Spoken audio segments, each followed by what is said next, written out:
everybody. Thank you for coming. My name is Hawkeye. I'm a senior developer at Lullabot, and today we are going to talk about Composer and using the Drupal project to craft your perfect start state. So we'll first talk about what is Drupal project. And by the way, I'm kind of one of those annoying interactive speakers, so I'm going to ask questions and point at people and expect responses. And I'll just let that really awkward silence hang if no one's piping up. So just prepare yourself to. Yeah. Yes. Do everyone a favor and just try it out. All right. So yeah, then we'll look at the anatomy of a composer file and talk about the different things you can do with that. And then we'll talk about you and me and what we can do to customize this project to make it work for us. So first, interactive. I need candies or something to pass out. Sorry, rookie mistake. So what is Drupal project? Distribution. A distribution. Kind of? I don't think so. I don't think it's technically a distribution. But thank you for a good try. I don't know what it's called in the Composer world, but I'm going to use the word target, a Composer target. Basically, download using Composer. Yeah, sure. So I think that's the next slide, actually. You're getting ahead of things. Yeah, thank you. So Drupal project is simply a Git repo with a composer.json file in it that, now I get all nervous. You're taking photos and stuff. There are two ways to obtain this tasty code. Like I said, it's a Git repo, so you can just clone it directly, or you can do composer create project. Does anyone know the difference between those two? From Composer will get you your dependencies also? It will run composer install. That's a good point. Actually, I hadn't even thought of that, so that's good. Anything else? It's kind of a trick question. There really isn't much of a difference other than when you run a composer create project, it downloads the files, does not give you a .git directory, so it's not a Git repository right off the bat, and it will run composer install for you. Git clone does the exact same thing. It just has a .git directory in there, so you're working with a Git repo. So because I'm using my own fork of Drupal project, I typically just clone that fork, and then when I'm ready to push, if I'm starting a new project, I'll just change the Git remotes to whatever the new project is. So they're basically the same thing, just so you know. Composer create project just is grabbing the source from a Git repo. So there are some other ways of getting started with creating a new Drupal site, a new Drupal project without using Drupal project. You can use Drupal. There are, I used to have a link on here, but if you go to Drupal.org and the documentation for getting started with a new site, it will list, I think, 3 alternatives, and the third one is relatively new, which I haven't actually played with much, so I can't really speak too much to that. But I do know that a Drupal project is now the sort of de facto, this is the way you should do it. For a while, it was kind of, for the first few years of Drupal 8, it was like, you can do it this way, but it wasn't officially recommended. Now it's like, you should do it this way. You should be using Composer.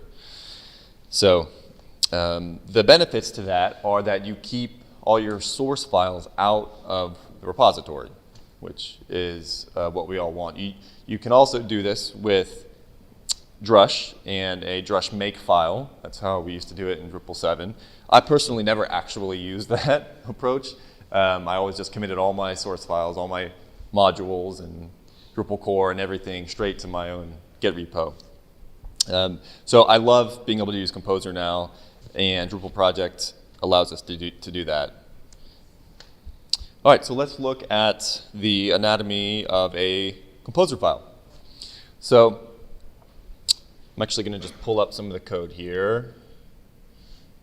All right. Oh boy. Is that that's too small. I think that's probably a little bit more readable.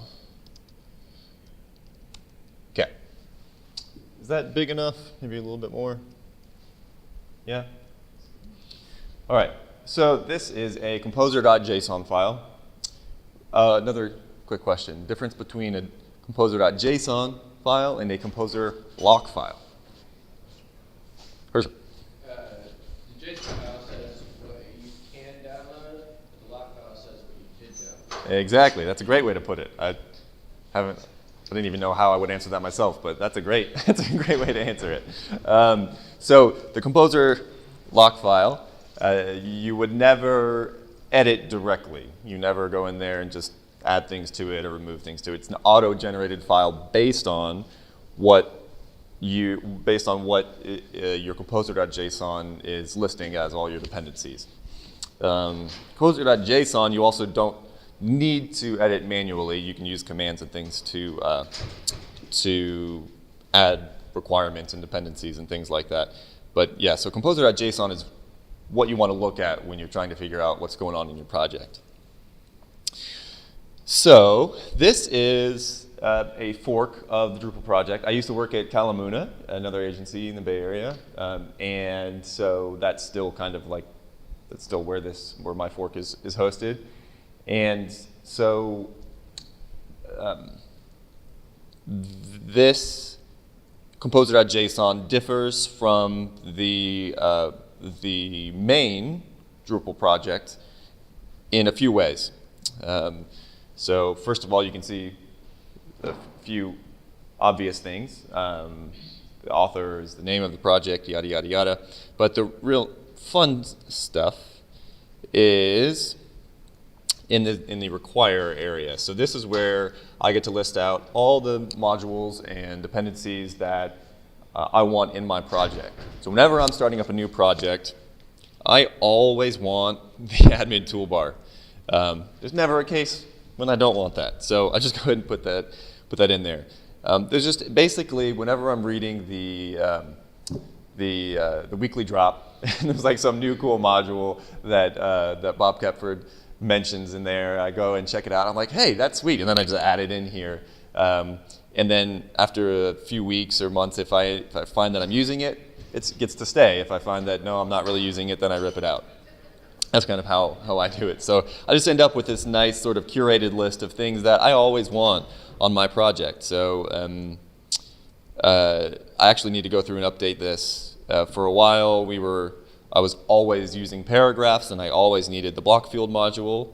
That's a module by Jacob Rockowitz, who's here, and things like having a clean maintenance page. So when you put your site in maintenance mode, it normally looks really kind of crappy. This just cleans that up. That was one that I grabbed off the weekly drop a few months ago, I think. I was like, hey, that's cool. I need that. Chosen, because I hate multi-selects. Everyone hates multi-selects. It's not accessible, so I don't turn it on for the front end, but for back end editors, the Chosen module just replaces multi-selects with a much nicer interface. So these are all the modules that I've added in and that I use whenever I was starting up new projects at Kalamuna. Like I said, it's a little bit, there's probably some things I'd tweak right now. I haven't gone through and updated it in a while, but it's fairly aggressive in terms of like declaring that, yes, I'm going to be using paragraphs on every site, which is no longer the case now that we have Layout Builder. And then there's also required dev. So required dev are things that, actually, another question, what's the difference between require and required dev? Yes, gentleman in the green shirt. Required dev tells the build process that these are certain things in your dev environment as opposed to the prods. That's all the problem. Yes, if you use the flag that says -- no dev. So it's another kind of trick question where there actually isn't much of a difference for your root project. The root project being this rather than one of my dependencies. Everything in require and require dev always gets installed, unless I specifically mark it as composer install -- no dev. And so why even bother with having this? Well, the way it's meant to be used is for all those other dependencies that I have listed up here. So, maybe one of these PHP dependencies. PHP or composer installers extenders, we looked at that. It might have, in order to build its project, to work on it locally, it might depend on some library or some tool that isn't required for it to just run as a dependency in my project. So the required dev is for things that are needed to develop or to create, to build locally, whatever the package is, but isn't needed when that package is included as a dependency in another project. So in terms of a sort of top level project like this one, where it's never going to be a dependency for some, like there's never anyone that's going to say, hey, I need to require Calamuna / Drupal project. That will never happen. It's not meant, this isn't meant to be run as a dependency for something else. So this will always be the root project. Require dev doesn't really do anything. So why break it out like this? The reason is that, like you said, we have different environments. We have a dev environment, test, prod, and these modules aren't needed, or I don't want them running in production. And so when I'm running my build scripts for production, I use composer install -- no dev to keep these from being installed there. Now, to go along with that, you also need to have a configuration management setup, which I'll show you in a minute, that allows you to have different modules, different configuration installed in your different environments. Because by default, if you have a module installed, then suddenly you don't provide the source code for it, you're going to run into problems. So there's kind of a two-step process, but this allows us to not only not have the project installed in production, but to actually remove the source files entirely, so that when Drupal is running, scanning directories and things like that, it's not even there to slow it down by a few seconds. What is the difference, like, next to the version, do the caret versus the tilde versus? Yes, good question. So I have a good blog post out there, which I think I linked to somewhere in these slides, that explains a little bit more detail about, specifically it's talking about the dev version dependencies. So like when you're targeting a branch versus a tag, but it does go into a little bit more detail about that. The specific answer, for the difference between the caret and the tilde is that, does anyone know? Yes. I'm going to space out on the tilde and take a guess, but the caret is, as composer is downloading the things, they'll say, I'm going to look for at least this version. So if 7 different things in your project require the same thing, but at the different version levels, it could say, okay, I'll just take the highest one of those. Or if it's all at least, I'll just take the newest that's out there at the source. Yep. Whereas I think the tilde, one of them, I don't remember the tilde, is like, no, I need exactly this version. But I don't remember if that's the tilde. Yes. Half credit. You get the first part's right. 2/3 credit. So yeah, so they both, in both the tilde and the caret, yes, indicate that this is the minimum version number. I can use higher than this, but this is the minimum version number. So when it's being installed for the first time, it will grab the highest it can up, and that's where the difference comes in, is how does it determine the highest that it's allowed to go to. So if we look at this one here, this uses a tilde. So the tilde is saying, grab anything that is 8.5 up to 8.infinity. So it will never go to 9, right? But it could go to 8.6 or 8.7, yada, yada, yada.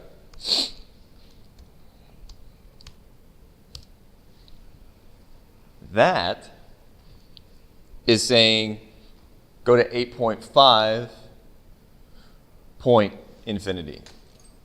So the tilde limits it to whatever the least significant specified version is. So in semantic versioning, you have 3 different levels.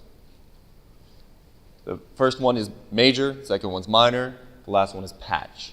And so with the tilde, if you specify a patch version here and say, you can go, this is the lowest I want, then this is the only version number that it will increment, the only version number that it will go up to. The caret, on the other hand, says, I don't care if you specify a patch number or not, I will go up to the minor. So I will always allow the minor to increment, which is what I want for most of my projects. So that's why most things use the tilde, because I always want the minor to be able to go up. Even if I happen to specify a patch number, I still want it to be able to go to 1.5 or whatever. So that's the difference. So really good question. All right. Any other questions so far? So let's jump back to the slides here. And what's that yes, conflict tag in there? there you go. I haven't seen that one. Conflict says that this project may not also be installed with this other project. So because, like I talked about before, with the different ways you can start a new Drupal project, you can also start it with Drupal, which is not compatible with this. So if someone tried to add in Drupal here, it would throw an error and say, nope, sorry, can't do it. Or if the more likely scenario is sometimes you have a dependency that essentially replaces another project. So if we were to look at what's bringing in Drupal here, Drupal core, that dependency would say, hey, I'm not compatible with this other dependency because I'm replacing it. So inside of this dependency, it would list a conflict. And so when I go to install, if I try to install both of them in my project, Composer would tell me, hey, you can't do that. And yeah. And since this is coming, like I said, from the upstream, from the upstream Drupal project repo, they're very explicit about the dependencies and, hey, this is not compatible with Drupal. In this case, for my personal uses, it's kind of redundant and obvious that I wouldn't also be using that, but because it's a generic solution, they want to be very explicit. Okay, so we talked about where we had modules. We talked a little bit about semantic versioning, the major minor patch. That's the link to that blog post I was talking about, and the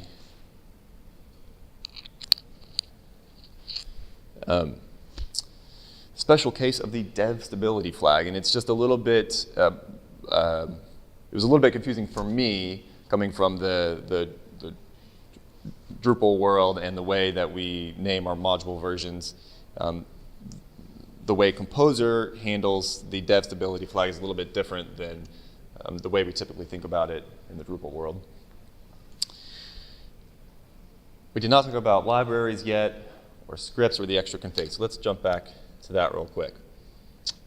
So a lot of modules require, see how we're doing on time here. Okay, require libraries to run, for example, CK editor, or Chosen, the Chosen module that I talked about before. That requires that depends on a library written by Harvest, the time tracking company, so it uses that JavaScript library to improve the multi-select buttons. So how do we pull that in? Well, there are a couple different ways to do it. the easiest nowadays, the most kind of commonly accepted, is to use what's called asset packagist, and I'm going to try and, I'm not sure if I actually have any of those in here yet. It looks like I don't have any listed in my require here, but this is where we're defining asset packagist as a source for us to be able to pull packages from. So this section here is the repositories section. So we're adding Drupal.org as a source to pull modules and core from, and themes and whatever. And then we're also adding asset packagist. So asset packagist is simply a wrapper around npm and bower to pull in those JavaScript libraries. So there's oftentimes there are things there that we need that aren't available through the regular packagist, which is just for PHP packages. So this allows us to pull in. So I could say composer require. I think it's, forget what the, do I have any examples? Yeah, so npm asset and bower asset. So I could say require npm asset / whatever npm package I want. And it could pull that in. And the nice thing about it is it pulls it in directly into the libraries folder. So rather than having to download the library and commit it to the libraries folder like I used to do in Drupal 7 world before Composer, this knows where to download it. And how does it know where to download it? That leads us to the next thing I wanted to talk about, which is libraries.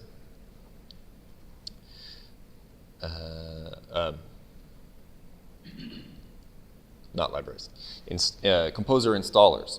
So Composer installer is a way to tell Composer where you want your packages to live. In Drupal, we need modules to live in a certain place. We need themes to live in a certain place. We also need libraries to live in a certain place. So packages have a specific type associated with them. So any project, any dependency that you're pulling in will have a type key in it. So the type for this project is project, which basically means, doesn't really have a type. It means it's kind of a top level package. And here we're specifying that we want our bower assets and our npm assets and anything else that's defined as a Drupal library to live in the libraries directory. Core lives in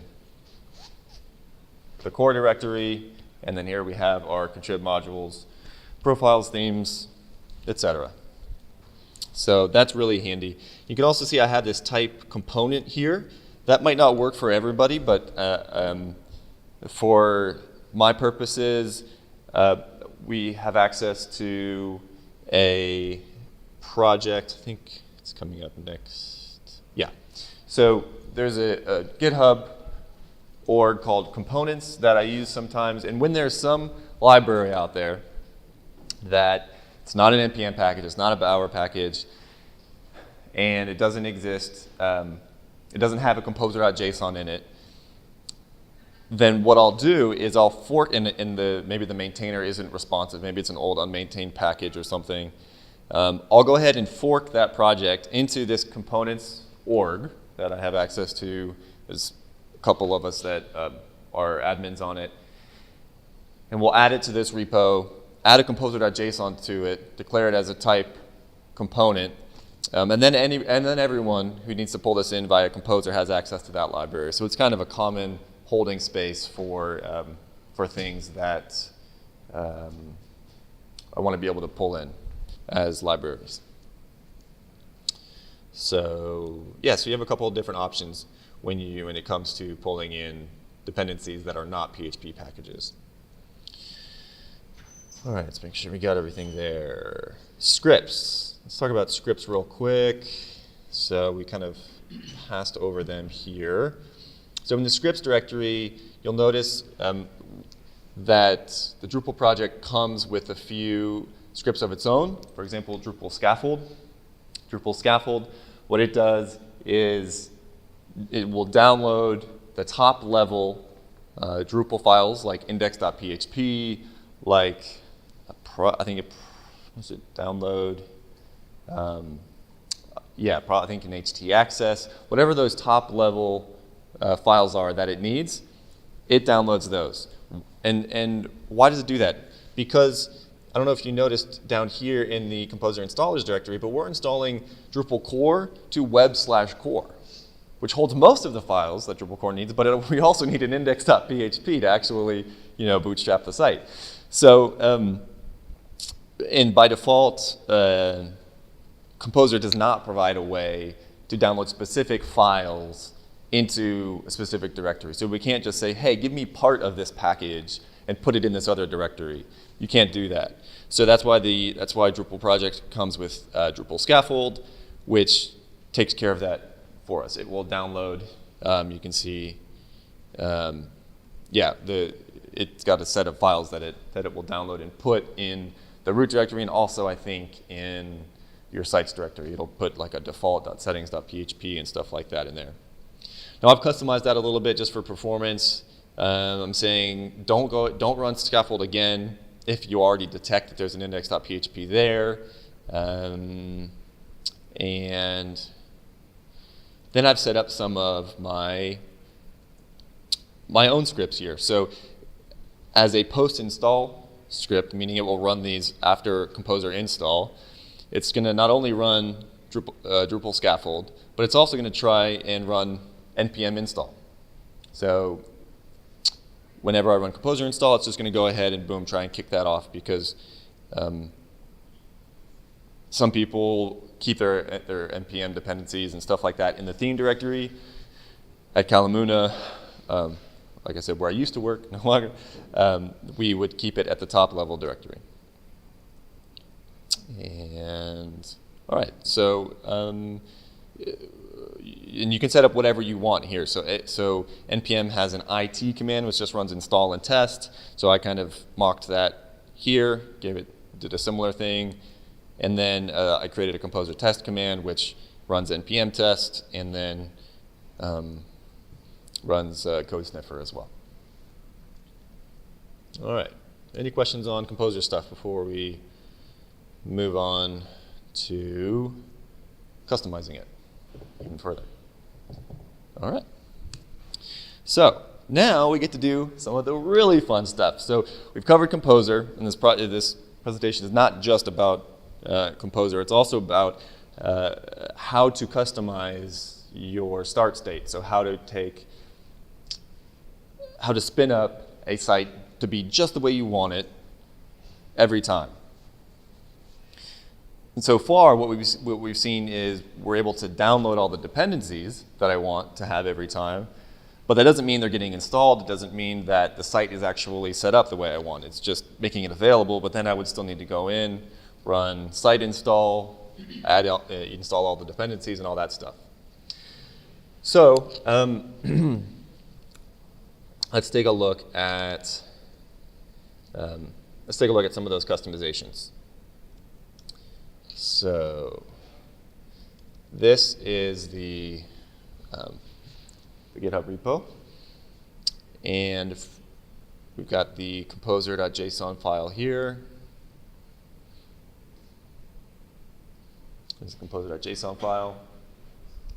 And the nice thing about forking this and maintaining it myself is that I get to add in anything that I use on a regular basis. So you can add in a Vagrant file if you use Vagrant. We don't really use that anymore, but we used to, so it's still in there as a backup. You're going to have a Trafic file, which helps with running multiple Docker instances. You can use your Docker Compose file.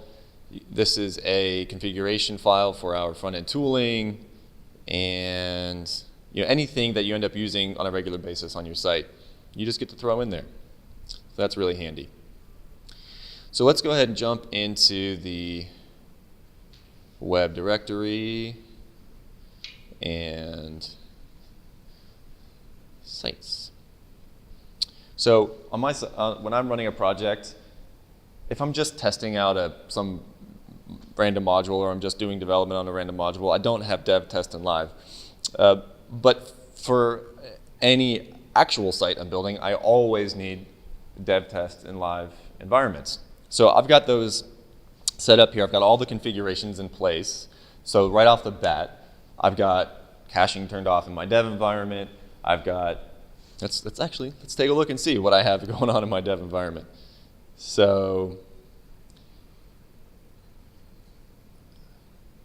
fail when incorrect API calls are made by code under development. I don't even know what that is. I put that in there at some point. But it's good for development, apparently. Or maybe my coworker Rob put that in there. I don't know. But I'm turning on development.services.yaml, which has helpful configuration in there for things like turning on Twig debugging. I'm asking the errors to all be verbose. I'm turning off pre-process CSS and JavaScript aggregation. I am turning off specific cache bins so that this stuff just never gets cached. I'm turning off the so I'm nulling out the cache for those specific bins. And stage file proxy is something that does not work if you're running Nginx, unfortunately. But if you're running an Apache site, stage file proxy is immensely helpful for when you pull down a database from a dev environment.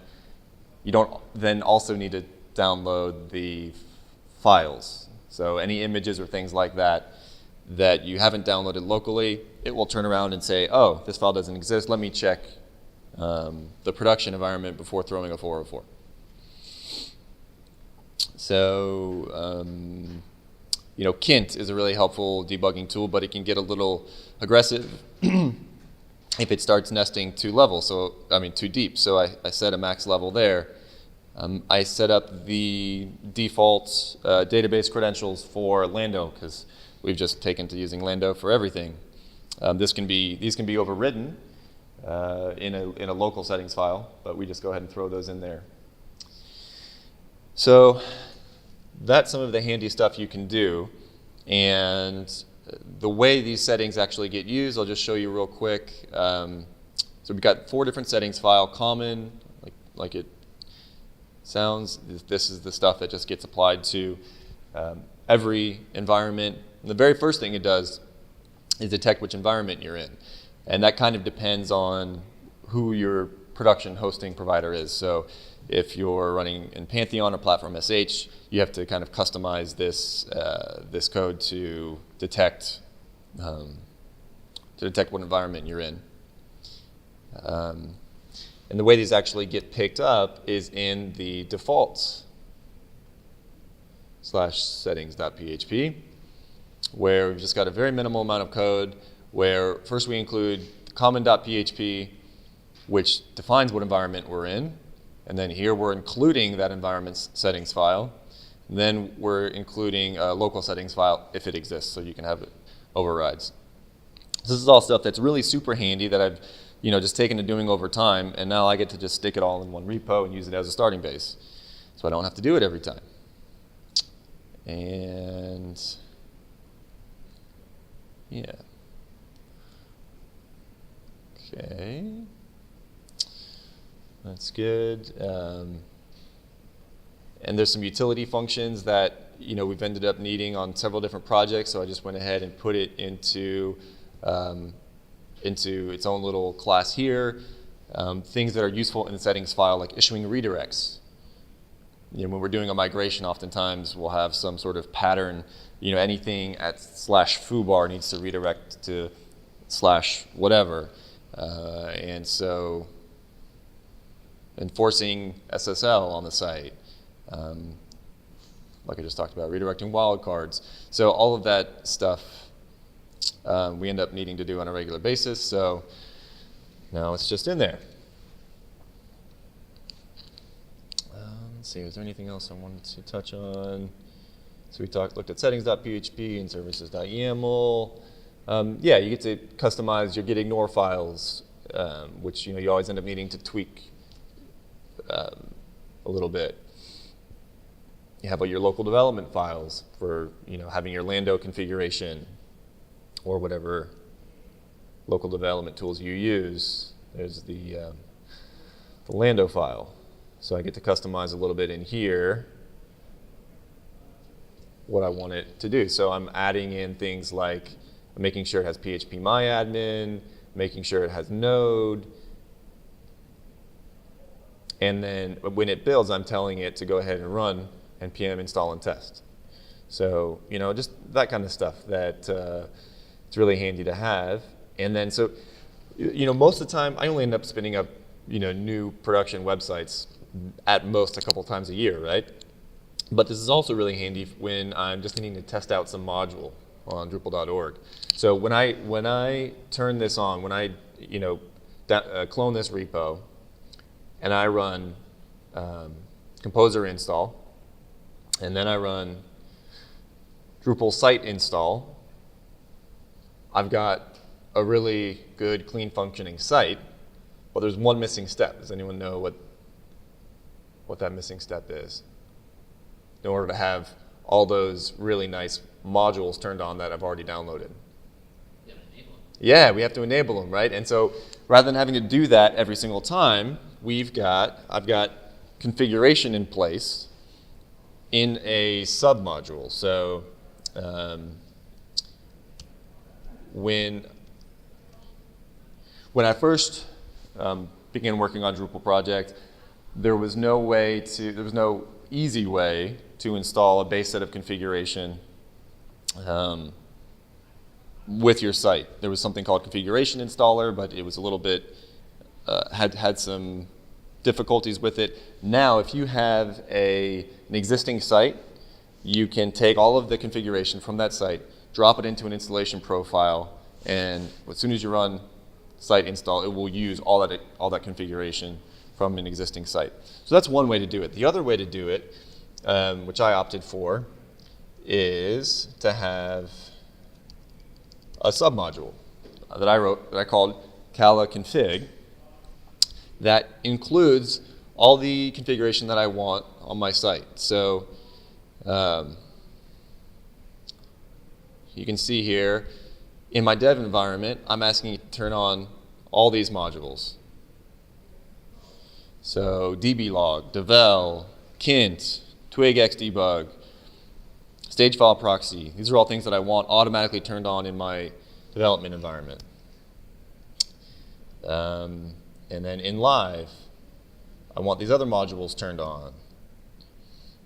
So that's where I get to define the modules that get turned on. Additionally, I have this install file, which lets me, it's annoying that GitHub doesn't highlight this as PHP code, but so on hook install, so when I spin up a new site, there's 3 steps: composer install, drush site install, and then drush enable Cala config. And then this code will get run as soon as the module gets enabled. So I'm doing things like deleting the article content type right off the bat, because I never want the article content type. I'm turning off certain modules. I'm turning off the shortcut module, the color module, the tour module. Now you're saying, why not just use the minimum installation profile? I could, but there's also things with the standard installation profile that I really like. So I roll with the standard installation profile, and then I subtract from there. Like I mentioned before, if you've got already a site set up and configured exactly the way you want, you can just copy paste that config in there. But this is a little bit more clean. Rather than overriding all of the configuration, it's just overriding a specific subset. And I'm doing things like adding shortcuts to my devel toolbar. And then, this is the really cool part. Drupal registers shutdown functions. So after I enable this module, it actually goes ahead and uninstalls itself. Because it's not needed. It doesn't need to be turned on. I'm just using it to get an initial set of configuration and modules turned on. So let's go ahead and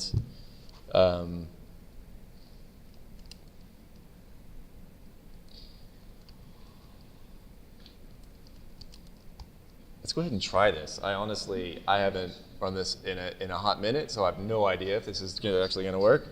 I'm not even just joking here, but so we're going to run Lando start.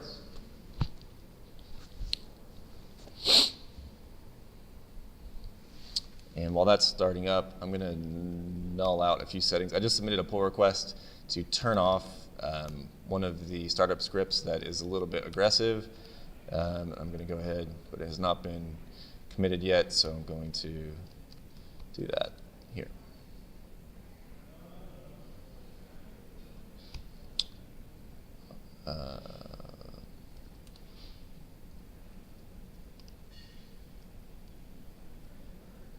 Just go ahead and do this whole thing. Okay. All right, so let's see how we're doing. All right, we are up and running. So now we're going to run, I think I've already run composer install, but we'll do it again. So LC is just a little local alias for Lando composer. So I'm going to run Lando composer install and Lando drush site install, which is going to install the site with a standard installation profile. Then I'm going to go ahead and clear caches.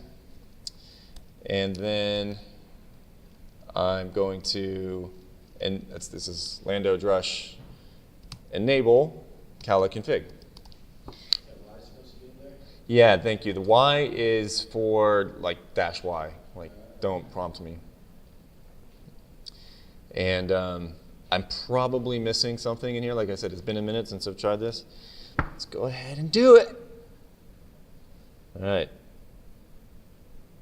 You know what? I'm actually going to, if this takes more than like 10 seconds, I'm going to cancel it and take off the composer install because I'm tethered to my phone because I couldn't connect to the Wi-Fi here. And it's probably downloading like megs upon megs of, yeah. All right. So we're going to let me just double check that I do have all this stuff already installed. And it looks like I do. So we're going to just go ahead and take out that part. See?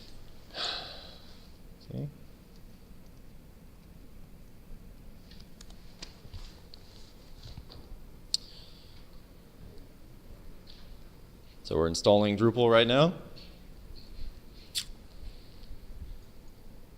While that goes on, can I ask a question? Yes. So security updates and other updates to core and modules. Yes. How does that work with Drupal project and composer and all this? Good question. Oh, fail.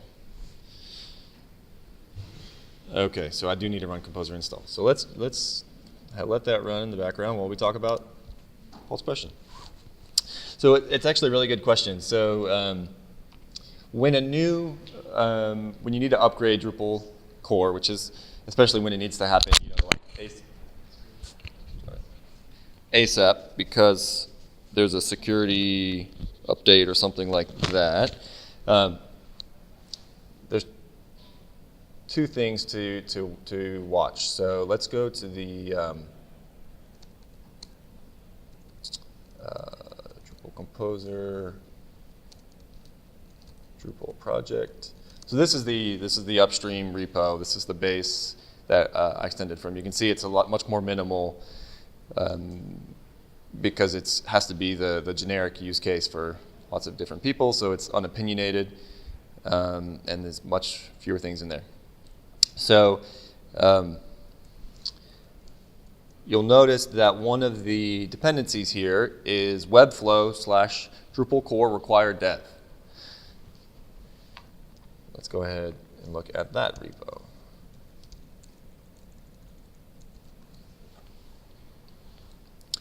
So this holds all of the required dev dependencies that are needed for Drupal. So you can't actually, when a new update comes out, you can't actually update your site until Webflow has actually gone in here and created a new tag for the new minor version. If it's just a patch version, then you have no problem. You can just run composer update Drupal/core. That typically is enough. Sometimes, I think I've got one blog post out there on it. You'll find others. Depending on what dependencies need to be upgraded, especially if it's like a minor version jump from 8.6 to 8.7 or whatever, sometimes you have to get a little more tricky with it and say, just because Composer gets really complex and confusing sometimes. So sometimes you have to say, Composer update Drupal core and Webflow / Drupal core require dev. Is that like if libraries are updated, it's part of like Symfony or something like that? Exactly. Sometimes you have to also include like Symfony/star to update all those. So basically, if let me see if I can just find that blog post really quick.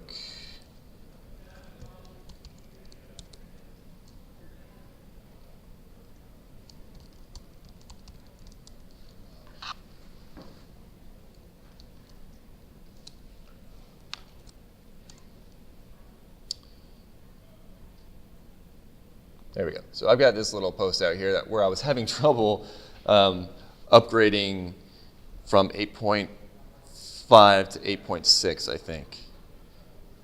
And so this is the typical command that you need to run to update Drupal core. So Composer update Drupal core require dev, and Symfony/star. The Symfony/star isn't always necessary, like I mentioned before. It just depends on how big the version jump is. But this is a pretty safe command. This will work. This will end up working pretty reliably when you need to upgrade. And then the -- with dependencies, I think might be the default setting now, but doesn't hurt to throw that in there. Let's check on, oh, yes. All right, so we've run Composer install now, and we're trying to install the site. So it's running Drupal site install.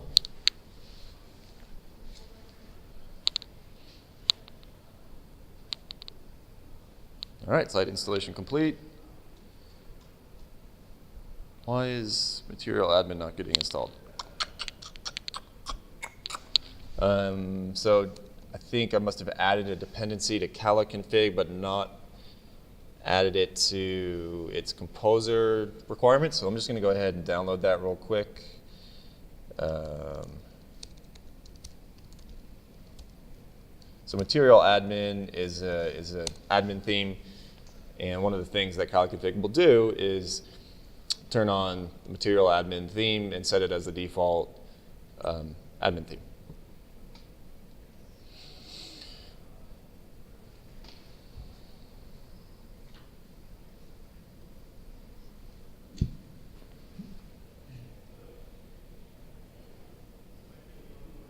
So you can see it's whenever you have patches to apply to a project, it will remove the project so that it can be so the patches can be applied to it. All right, so hopefully that got downloaded. There it is, using 1.0 alpha for material admin. So let's go back here and run. Let's run Lando drush-y enable cala-config. I just downloaded it. It's not missing. Maybe it's in the wrong directory. Let's see. Maybe it's in the modules directory for some reason. Ooh. Material.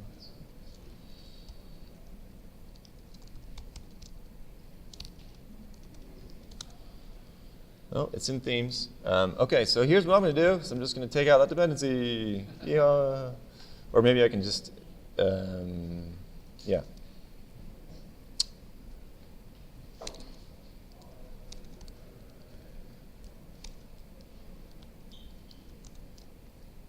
Oh, not themes.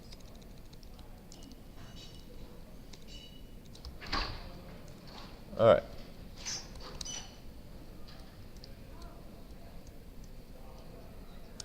Try that. So look at everything it's turning on. It's turning on a whole lot of stuff. So I have a question. Yes. How easy is it to update your version or your fork of Drupal project when the project is updated? Oh, that is a good question.